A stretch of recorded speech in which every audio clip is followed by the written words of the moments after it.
Hello, this is Shane. Welcome to trade with Shane.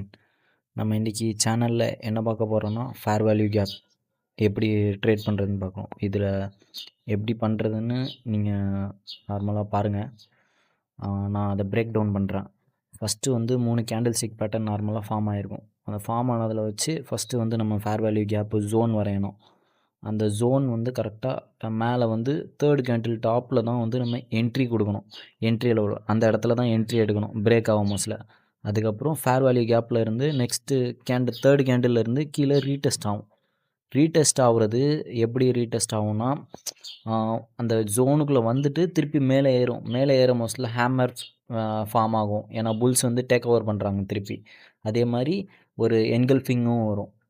அதுக்கப்புறம் நீங்கள் கரெக்டாக அந்த என்ட்ரி லெவல் வந்து பிரேக் ஆஃப் ஸ்ட்ரக்சர் வர மோஸ்ட்டில் தான் உள்ளே என்ட்ரி எடுக்கணும். அது இல்லாமல் என்ட்ரி எடுக்கக்கூடாது. மேபி ஃபெயில் ஆக கூட சான்ஸ் இருக்குது. அண்டு இதுதான் இது வந்து என்னோடய புது ட்ரேடு. நான் போன இந்த சாட்டர்டே எடுத்திருந்தேன். அதில் எனக்கு கரெக்டாக ஒரு ஸ்ட்ரக்சர் கிடச்சிது. பிரேக் ஆஃப் கரெக்டாக ஒரு fair value gap first mark பண்ணிக்கிட்டேன். மார்க் பண்ணிவிட்டு திருப்பி இது வெயிட் பண்ணேன். அது கரெக்டாக உள்ளே போயிட்டு கன்ஃபர்மேஷனுக்காக வெயிட் பண்ணிவிட்டு கரெக்டாக ஒரு பிரேக் ஈவன் பாயிண்ட்டு மார்க் பண்ணி வச்சுக்கிட்டேன். தேர்ட் கேண்டிலோட டாப்பில் மார்க் பண்ணி வச்சதும் எனக்கு வந்து கரெக்டாக இது டிபிலாம் எடுத்து வச்சுக்கிட்டேன். ஆனால் இந்த ட்ரேட் வந்து நான் ஃபஸ்ட்டே எடுத்துட்டேன். ஆனால் இது லைவாக நான் உங்களுக்கு காட்டலை. சும்மா ஒரு எக்ஸிக்யூஷன் மட்டும்தான் காட்டுறேன் இதில் எப்படி பண்ணணுன்ட்டு. எடுத்துகிட்டு திருப்பி மேலே கரெக்டாக பிரேக் ஆகும் மோஸ்ட்டில் தான் ட்ரேட் எடுத்திருப்பேன் இந்த இடத்துல. எடுத்துகிட்டு மேலே போயிடும். கரெக்டாக மேலே போயிடுச்சு. ஆனால் வந்து என்ன பிரச்சனைனா, நான் வந்து பாதியிலேயே ட்ரேட்லேருந்து வெளியே வந்துட்டேன். ஒரு சின்ன ஒரு பயம். எங்கே ட்ரேடு ஃபெயில் ஆயிருமோ அப்படிங்கிற ஒரு பயம்.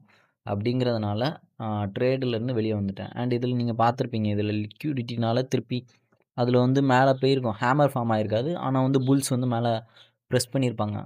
அதனால் அது ஒரு நம்மளுக்கு ஒரு சூப்பர் சைனு.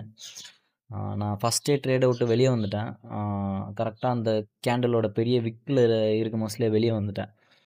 அண்ட் இந்த ட்ரேடில் முக்கியமானது என்னதெல்லாம் பார்க்கணுன்னா, ஒன்று இது பேர் என்ன ஹேமர் பேட்டர்ன், இல்லைனா புல் மேலே புஷ் பண்ணுறது நீங்கள் தெரியும். இல்லைனா உங்களுக்கு ஒரு என்கல்ஃபிங் பேட்டர்ன் உருவாகணும். ஹேமருக்கு அப்புறம் ஒரு என்கல்ஃப் பண்ணும் அந்த ஹேமரை. அப்போ தான் ஒரு கிளியர் என்ட்ரியாக இருக்கும். Thank you and stay tuned.